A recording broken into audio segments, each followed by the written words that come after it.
con nuestra serie sobre analizar estos datos importantes de la situación, problemáticas de Chihuahua con base en el índice de ciudades prósperas de la ONU Habitat.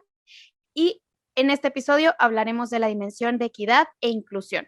Vamos a mencionar datos sobre pobreza, sobre diversidad sexual, sobre mujeres, personas con discapacidad.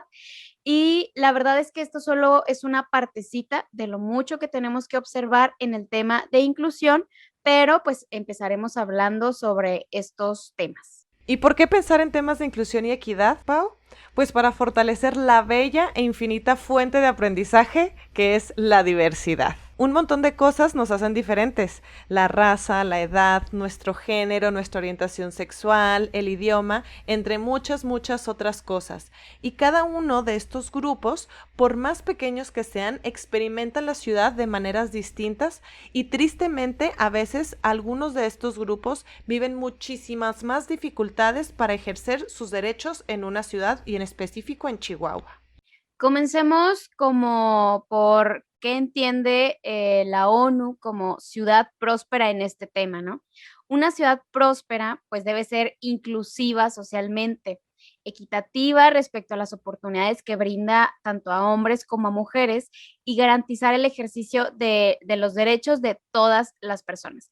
Aquí es muy importante resaltar que en la mayor parte de los casos, las personas que pertenecen pues a grupos minoritarios o vulnerables son quienes ven en un mayor riesgo que el Estado no pueda asegurar la participación libre y el ejercicio de sus derechos en todos los ámbitos. Sorprendentemente, Pau, a nivel nacional, esta dimensión obtuvo el valor más alto de todas las dimensiones, con un resultado de 69.5 de 100. Para nuestro municipio, el caso es el mismo, con un 75.09 de calificación, siendo de igual manera la dimensión con la mejor calificación en nuestra ciudad. Aunque hayamos obtenido esa calificación dentro de este índice, no quiere decir que estemos muy bien en estos temas. El índice dentro de esta dimensión analiza las siguientes subdimensiones. La primera, equidad económica. Esta se mide utilizando dos indicadores, el coeficiente de Gini y la tasa de pobreza. Luego, en la subdimensión de inclusión social, lo mide a través de las viviendas en barrios precarios y el desempleo juvenil. Y la tercera subdimensión es la inclusión de género. Y esta la mide solamente a través de la inscripción equitativa de educación a nivel secundario. Iniciemos platicando de nuestro punto más débil según este índice, que es la equidad económica. Primero, el coeficiente de Gini mide la inequidad en la distribución de ingresos, Pau. Existen evidencias contundentes que nos dicen que la equidad en los ingresos está directamente relacionada con la reducción de las tasas de criminalidad y también a menor inequidad hay mayor felicidad. En este aspecto, Chihuahua tiene un 53.28 de los 100 puntos, lo que nos habla que estamos a la mitad del camino para lograr una ciudad más equitativa. Y pues para lograr esto tenemos que hablar de la subdimensión con la calificación más baja, que es la tasa de pobreza. Esta mide la proporción de la población municipal que vive con menos de 1.25 dólares por día, que esto vendrían a ser como 24, casi 25 pesos al día. Esta proporción es muy alta en el municipio e indica que muchas de las personas de nuestra ciudad ocupada tienen un empleo de muy baja remuneración y que pues las condiciones laborales no les permiten acceder a mejores oportunidades de vida, ¿no? Al verse reducida su posibilidad de acceder a otros derechos que no son cubiertos por el Estado, como la salud, la seguridad social, la vivienda digna, la educación, el transporte, entre un montón más. Sí, miren, y para que le siga dando el infarto, ahora tenemos datos del Coneval. Siempre pensamos, Pau, muchas veces que Chihuahua es una ciudad con poca pobreza, pero no es cierto, no es cierto. Según el 2015, en el Coneval, existen en el municipio de Chihuahua 296.034 personas, lo que quiere decir que es el 31% de la población que viven con un ingreso menor a 2,714 pesos al mes, lo cual es la línea de bienestar en nuestro país. Esto es casi un tercio de la población. Además, 1 de cada 5 personas en el municipio de Chihuahua vive en una situación de pobreza, según el Coneval, que esto es el 19.2 de la población. Aquí es muy importante ver cuál es la diferencia. Una situación de pobreza quiere decir que se encuentran por debajo de la línea de bienestar y además no tienen acceso a derechos como a la salud, a la educación, y que aquí en Chihuahua nuestro punto más débil, al parecer, es el ingreso, amigos. Tenemos muchas chambas muy poco pagadas. Además, tenemos mucho que hacer en temas de rezago educativo, carencia por falta de seguridad social. El 33% de la población no tiene seguridad social. No tenemos seguridad social. Y carencia por acceso a la alimentación, que es el 11.3 de la población. Es muchísimo, Pau. Y yo creo que estos datos, digo, pues les estamos mencionando datos de este análisis de 2018, datos del Coneval de 2015, que tampoco es como que se estén renovando de manera como tan frecuente, pero seguramente la pandemia por la que estamos atravesando hará estos números mucho más duros, ¿no? Seguramente muchas más personas cayeron en situación de pobreza, perdieron empleos, etcétera. Entonces, es un tema que tenemos que ver y analizar para el próximo gobierno municipal que llegue, ¿no? La oportunidad de empleos y el salario y pues el desarrollo de las personas en Chihuahua. Y bueno, aunque este índice les mencionaba, pues toca temas de pobreza, de género, etcétera, pues hay unos que no incluye como en análisis precisos dentro del índice. Uno de ellos es el tema de discapacidad. Por ejemplo, en el municipio de Chihuahua existen 29,795 personas con al menos una discapacidad. Otro tema que debemos de incluir dentro de este análisis de inclusión y equidad, el ver cómo la falta de accesibilidad y movilidad de las personas con discapacidad en nuestra ciudad afecta su calidad de vida. Y justo para platicar de este tema, tenemos una invitada muy especial que es Priscila Pérez. Cuéntanos, Priscila, ¿qué es lo que tú haces y en qué temas andas trabajando? Hola primero a todas y a todos los que están escuchando. Yo soy Priscila, me pueden decir Titi, y llevo trabajando más de 5 años en temas relacionados con infancia y discapacidad. Ahorita trabajo en la CNDH y también como consultora en esos temas. Y pues sí, además es una invitada muy especial porque muchos de ustedes ya saben y los que no van a saber, pues Priscila es mi hermanita, es mi hermana de la que me siento bien orgullosa. Y pues a mí me toca hacer la primera pregunta de esta entrevista, que es, primero que nada, muchas veces las personas no entendemos lo que es la discapacidad. Cuéntanos lo que es la discapacidad o cómo se define una persona con discapacidad. Creo que sí, lo más esencial para poder comenzar como con el tema de discapacidad es quitarnos esos prejuicios que existen, quitarnos de la mente que cada vez que alguien dice o nombra el concepto de discapacidad, nos viene a la mente el símbolo azul con una persona usuaria de silla de ruedas, ¿no? Según la Convención sobre los Derechos de las Personas con Discapacidad, ahora en adelante lo voy a decir CDPD, la discapacidad es un concepto que va evolucionando, ¿ok? Y a mí me encanta explicarlo de esta manera para que también todos, yo soy muy visual, ¿no? Entonces yo lo pongo así de ejemplo. Es una ecuación. Está una persona con una o más deficiencias, más las barreras que existen en el entorno, eso es la discapacidad. ¿Ok? Nosotros como sociedad, como comunidad, como ciudades, ¿qué podemos hacer o en qué nos podemos enfocar? En las barreras existentes, ¿ok?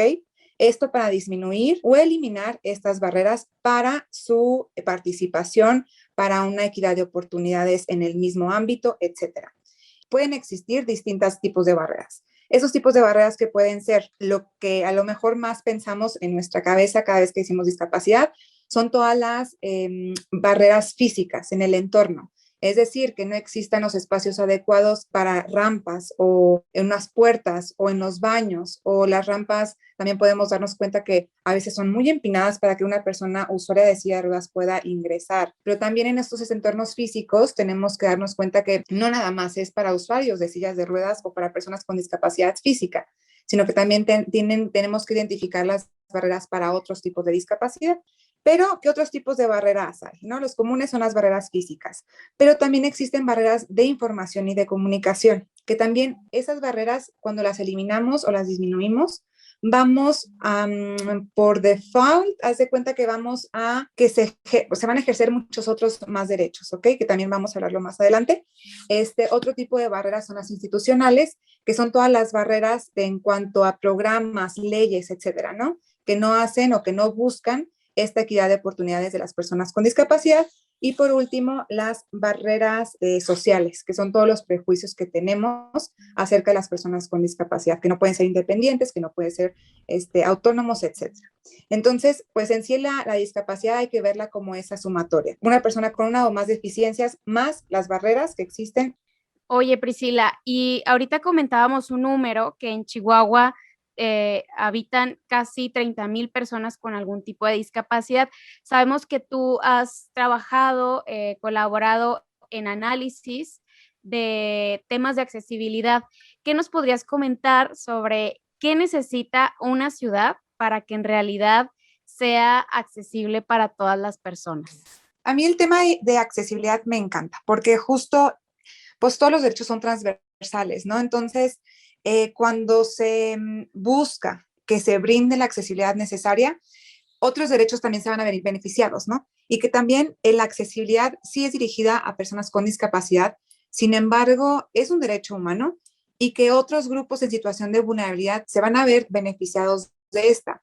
Es decir, otros grupos pueden ser la infancia, ¿no? O sea, cuando brindas estos entornos seguros, accesibles, se va a venir beneficiado de esto. Mujeres embarazadas, personas mayores, etcétera. Pero bueno, el tema de accesibilidad, me encantaría también como hacer el énfasis que hay tres tipos como de escenarios, ¿ok? Existe el diseño universal, existe la accesibilidad y existen los ajustes. Entonces, el diseño universal significa que es un diseño hecho para todas y todos, ¿ok? Todas las personas, independientemente de su condición, raza, edad, género, etcétera. Pero hay muchos edificios o muchos entornos, calles, ciudades que ya son construidas, ¿no? Entonces, el diseño universal es cuando a lo mejor podemos crear algo desde cero. La accesibilidad, hablamos que son todas estas adecuaciones que se pueden brindar para que las personas con discapacidad no exista ninguna inequidad de oportunidades, ya sea, y también como ahorita lo bien dije en las barreras, ¿no? Que no existan barreras físicas, que no existan barreras en la información y la comunicación, que no existan barreras institucionales, etcétera. Entonces, la accesibilidad no nada más son rampas, ¿ok? Que es justo lo que al principio comenté, que tenemos que quitarnos eso de la cabeza. La accesibilidad es hablar de entornos físicos, también de información y comunicación. Cuando tú entras a un entorno, a un edificio, no nada más es la parte de construcción, sino también viene acompañado de que también son todos los servicios, la información que se brinda, toda la cadena, ¿no? Y que la accesibilidad no nada más es dirigida a personas con discapacidad física. Hay que recordar que existen la discapacidad auditiva, la discapacidad visual, la discapacidad intelectual, la discapacidad psicosocial y la discapacidad múltiple. Entonces, hay que identificar las barreras que enfrenta cada tipo de discapacidad para poderlas eliminar o disminuir. Yo creo que para ya hacer la conclusión de esta pregunta es pensar en la diversidad desde el proyecto, desde lo que se está haciendo, desde el diseño, y pensar en toda la cadena, desde que se llega a un lugar, todos los servicios, todo lo que viene acompañado de la experiencia en ese entorno. Es decir, desde la infraestructura, desde el servicio que se brinda, la información, la comunicación también, los procedimientos, pero que estos pueden ser lugares ya construidos. Entonces, no por eso nos podemos lavar las manos. Podemos hablar de ajustes, podemos hablar de adaptaciones, podemos hablar de alternativas para brindar la solución y poder dar esta equidad de oportunidades o equidad de, pues sí, del disfrute de estos servicios o entornos públicos.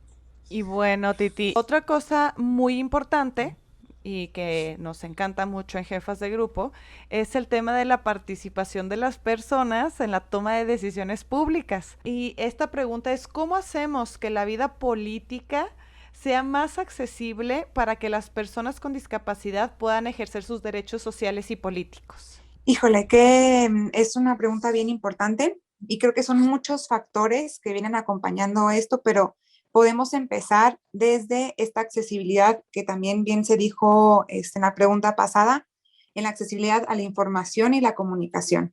Yo creo firmemente que la información es poder, es sentirnos involucrados o involucradas, es hacernos parte de, ¿no? O sea, desde ahí se empieza este canal de comunicación entre servidores o servidoras públicas o ciudadanas o personas que toman decisiones, etcétera, ¿no? O sea, como el diálogo o esta comunicación o el saber qué está pasando es un paso o es clave para esta participación política, para poder ejercer los derechos políticos y sociales. Como también Paulo dijo, pues son casi 30,000 personas, ¿no? Y que esas 30,000 personas hacen un cambio en la toma de decisiones que bien pueden afectarles o beneficiarles. Entonces, creo que una de las cosas bien fundamentales para cualquier persona, independientemente de su condición, es pertenecer, ¿no? O sea, el sentirte perteneciente a una comunidad, a un espacio, etcétera. Entonces,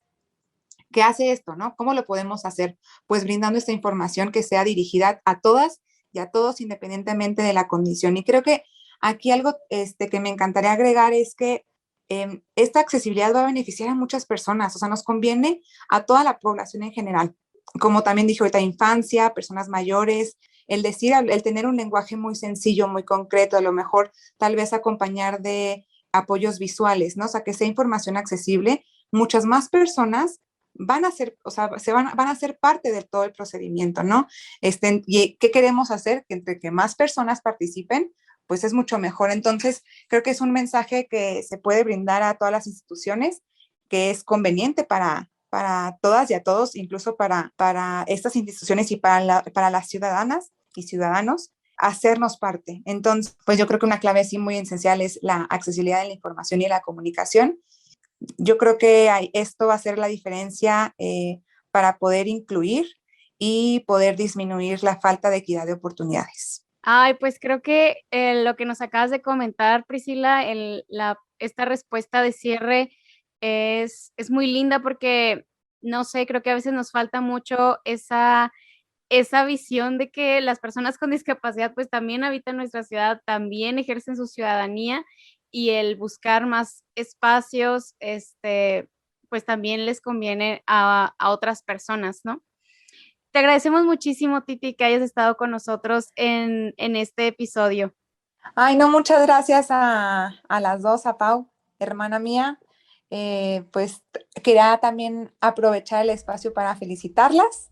Creo que están haciendo un gran cambio en los conceptos que existen, en la información. Y pues nada, pues muchas felicidades, les enhorabuena a las dos. Y pues yo creo que es el inicio de cosas muy padres. Gracias, hermana. Besos. Bye, gracias por invitarme.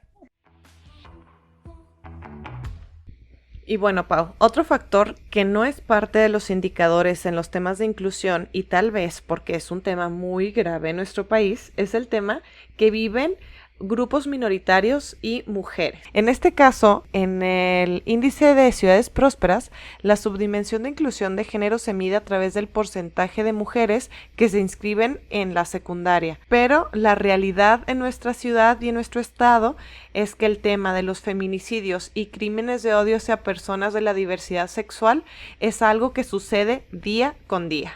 Por ejemplo, en 2020 se reportan 8 feminicidios en la ciudad de Chihuahua, según datos de Ficosec, mientras que en el mismo año se recibieron 3,114 denuncias por delitos de violencia familiar y de género y 881 denuncias por delitos sexuales.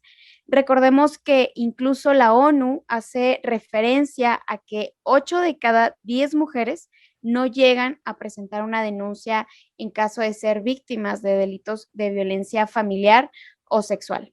Y otra cosa relevante de mencionar en este tema, Pau, es que en el 2018 hubo un cambio en nuestro reglamento de justicia cívica, que es el nombre del reglamento que rige el orden de nuestra ciudad. O sea, ahí vienen contenidas todas las faltas administrativas por las que puede ser detenida una persona. Y adivinen qué, pues no es por presumir, pero sí, pero la Paus y yo estuvimos empujando para que se lograra incluir el tema de acoso callejero como una falta administrativa. Así que morras, no duden en acercarse a un policía y poner dedos si un hombre les está acosando en las calles, en el transporte, en nuestros espacios públicos. Esto se convierte en un punto muy fuerte de exclusión a ejercer nuestro derecho de transitar y a disfrutar de nuestra ciudad. Y es que hablar de inclusión de género, pues no solamente hablar de mujeres, sino también es hablar de todas aquellas personas que no se identifican como personas cisgénero, que aquí hablamos de personas trans, homosexuales, bisexuales, queer, no binarias y todas las diversas maneras en que se relacionan las personas que no caben, ¿no? Dentro de estos conceptos que tenemos desde hace años, súper incrustados como familia tradicional, etcétera. Y creemos que es un tema muy importante y que aunque no se incluye en el índice, es importante platicarlo y comentarlo. Según el Observatorio Nacional de Crímenes de Odio contra las Personas LGBT, del 2014 al 2020, Pau, Chihuahua fue el segundo estado en el país con más crímenes de odio a la comunidad de todo el país, con 37 asesinatos a mayo de ese año. Recordemos que para disminuir las violencias tenemos que reforzar los derechos, y no solo a través de la justicia penal y punitiva, sino desde nuestras ciudades y la visibilización y reconocimiento de los derechos de la comunidad. Y bueno, para este tema invitamos a Eduardo Gonzov. Cuéntanos, Eduardo, ¿qué haces y en qué has trabajado para los temas de la diversidad LGBTIQ+? Bueno, hola, muy buenas tardes. Muchas gracias primero por la invitación. Como dijiste, pues mi nombre es Eduardo González y pues yo soy activista y artista visual. Desde el arte siempre trato de generar como una crítica y invitar a la reflexión sobre estos temas, ¿no? Sobre los temas de las personas o grupos vulnerables o vulnerados. Y dentro del activismo, pues he trabajado dentro de el colectivo LGBT y más nacional, aportando temas políticos sobre la inclusión a las diversas siglas que conformamos en los colectivos. Aquí he trabajado con el colectivo, bueno, con el Comité de la Diversidad, con el colectivo ProTrans, tanto como en exposiciones, en la Semana Cultural, haciendo pues activismo desde la calle, ¿no? Luchando con codo a codo para que pasen las reformas, se legalicen y se tipifiquen algunas de las cosas que necesitamos para ser tomados en cuenta como personas al fin y al cabo con los mismos derechos, ¿no? Y mismas circunstancias. Y pues en sí eso es como globalmente lo que hago por la comunidad. Muy bien, Eduardo. Oye, y para entrar, te queremos hacer la siguiente pregunta.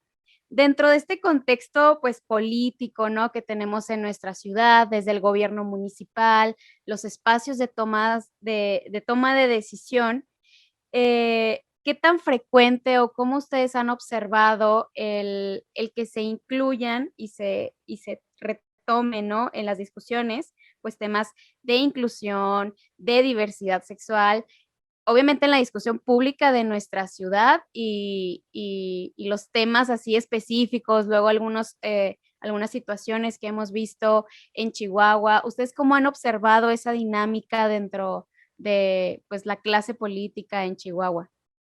Bueno, la verdad es que creo que hay como una intención buena mientras no incomode, ¿sabes? O sea, se trabajó como en el bando de policía, de buen gobierno de policía, para hacer un referente a la comunidad LGBTI más y cómo tratar a las personas trans. Se pudo como llegar a ciertos acuerdos donde sí había como la disposición, pero creo que siempre son temas que se tratan con pincitas. Las y los regidores tienen como esta medida de lo que no nos incomode, lo que moralmente sea como culturalmente aceptable, ¿no? Y digo culturalmente aceptable porque muchas de las prácticas naturales, y pongo paréntesis en lo que es natural porque no creo que exista esto, porque el hecho de muchas de las formas y comportamientos que hacemos, que se tienen que legislar, ¿no? O sea, ya hablo desde estos espacios como es el tomarse de las manos, el caminar, no hablo de políticas como mucho más inclusivas, ¿no? Como el hecho de ya del matrimonio o de una identidad, porque al fin y al municipio no le compete tanto, ¿no?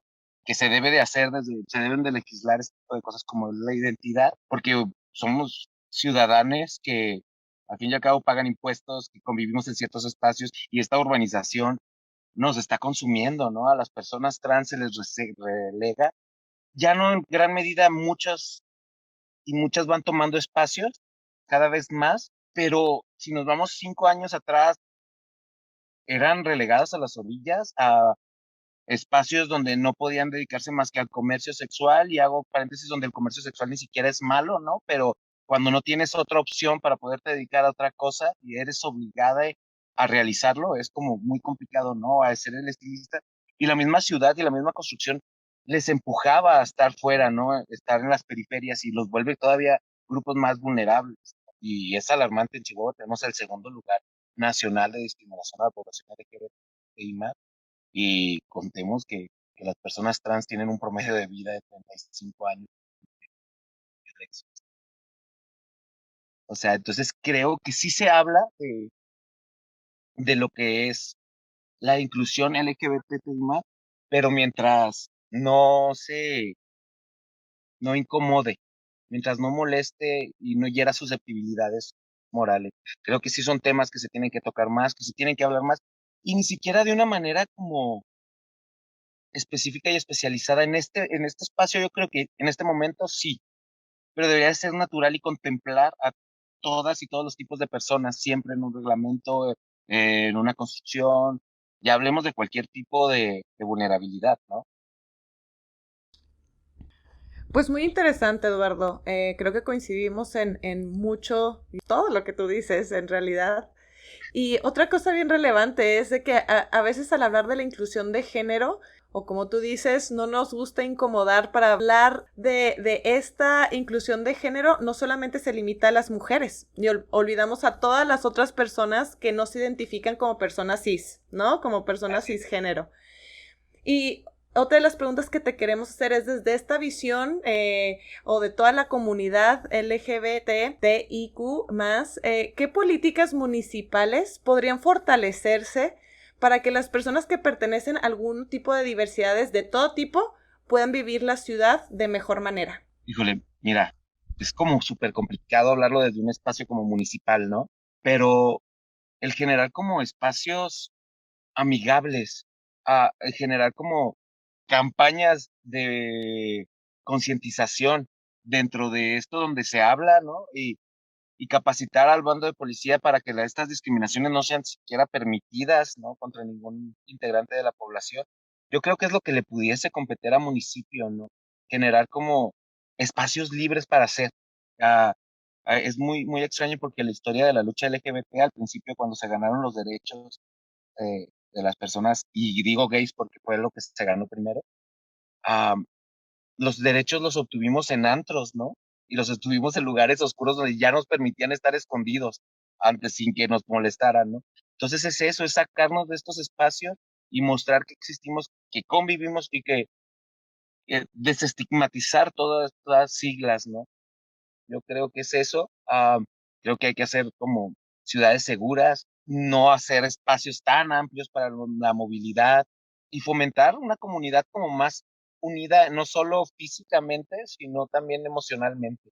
Muchas gracias, Eduardo. La verdad es que los comentarios que nos has hecho me parecen excelentes y sobre todo el último en cómo combinas el desarrollo mismo de la ciudad con la diversidad de personas que habitamos en ella, ¿no? Cómo en ocasiones el enfoque del crecimiento de nuestros lugares, ¿no? De nuestras ciudades, comunidades, solamente se realiza pues desde un enfoque comercial que solamente atiende algunos intereses y cómo la vida de las personas se va dejando de lado y su verdadero desarrollo, ¿no? Entonces, Así- te agradecemos muchísimo que hayas estado con nosotros el episodio del día de hoy. no, muchísimas gracias a ustedes por la invitación. Qué bonito escucharlas y verlas.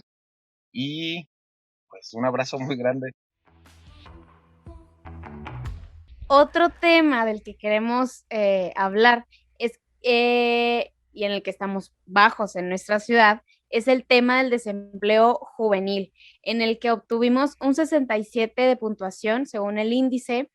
Y para esto, pues hablar de juventudes es otro mundo también y otro tema que podríamos desarrollar así como único, y toda otra perspectiva que tenemos que tener para poder solucionar los problemas de nuestra ciudad en temas de juventudes, ¿no? La edad media en nuestro municipio es de 29 años y solo el 24.5 de la población mayor de 18 años aprobó al menos un grado de educación media superior. Luego, únicamente el 11% de los jóvenes entre 19 y 23 años que habitan en la zona urbana cursan la educación media superior. Y según el Instituto Chihuahuense de la Juventud, se ha detectado que afecta muchísimo a la juventud, pues la deserción escolar por falta de oportunidades. Y muchas veces, Pau, todavía seguimos viendo a las juventudes como los generadores de violencia, pero también los números nos dicen que es la población más vulnerable, ya que, por ejemplo, según el Sistema de Vigilancia Epidemiológica de las Adicciones, Chihuahua es el estado con mayor defunciones asociadas a violencia con consumo de sustancias a nivel nacional. También el suicidio es una de las 3 causas principales de mortalidad entre las personas de 15 a 35 años y los accidentes de carro son la segunda causa de muerte de jóvenes de 25 a 34 años. O sea, estamos hablando que pues las juventudes también se vuelven en receptoras de la mayor cantidad de violencia que vivimos en nuestra ciudad y que es muy importante también considerarlos a la hora de crear políticas públicas que les garantice acceso a trabajos dignos, a educación y a un desarrollo feliz de sus vidas. Y para concluir de alguna forma este episodio, pues primero creemos que tenemos que presionar para que nuestras autoridades, que sí, a lo mejor a través de facultades expresas, ¿no? Según la ley, no les toca algunos temas al municipio, pero sí podemos ir trabajándolos porque al final de cuentas los derechos humanos son un tema que nos toca, bueno, les toca a todas las instituciones públicas a todo nivel. Y que creemos que debemos de exigir mejores condiciones de trabajo para todas las personas que habitan nuestro país, nuestro estado y nuestra ciudad. Otra cosa es que también podemos vigilar los programas sociales que se manejan a través de nuestro municipio, que no son muchos, pero tampoco son poquitos, Pau. E incluso presionar para que estos apoyos se distribuyan de manera justa, sin fines políticos, y lleguen a las personas que más lo necesiten. Además, algo muy relevante, que las personas servidoras públicas de nuestra ciudad y quienes toman las decisiones se capaciten y no solamente esto, que conozcan los temas, conceptos, etcétera, sino que sean sensibles, que lleven procesos de sensibilización ante estos temas con instituciones, organizaciones y colectivos expertos en temas de inclusión, porque pues finalmente las personas que pertenecen a grupos en situación de vulnerabilidad o minorías también son habitantes de nuestras ciudades y tienen los mismos derechos a disfrutarlas. Y pues de nuevo, siempre soñamos con ser una gran ciudad. Que no se nos olvide que una de las cosas que más disfrutamos de las grandes ciudades es su diversidad. Así que cuidémosla e impulsémosla desde el ejercicio de nuestros derechos. Y pues todos los derechos para todas las personas, amigues. Nos da mucho gusto que estén escuchando este episodio, este 10º episodio de Las Jefas de Grupo. Nos faltan algunos temas del índice de ciudades prósperas. Gracias por escucharnos. Síganos en Instagram. Les queremos. Bye bye.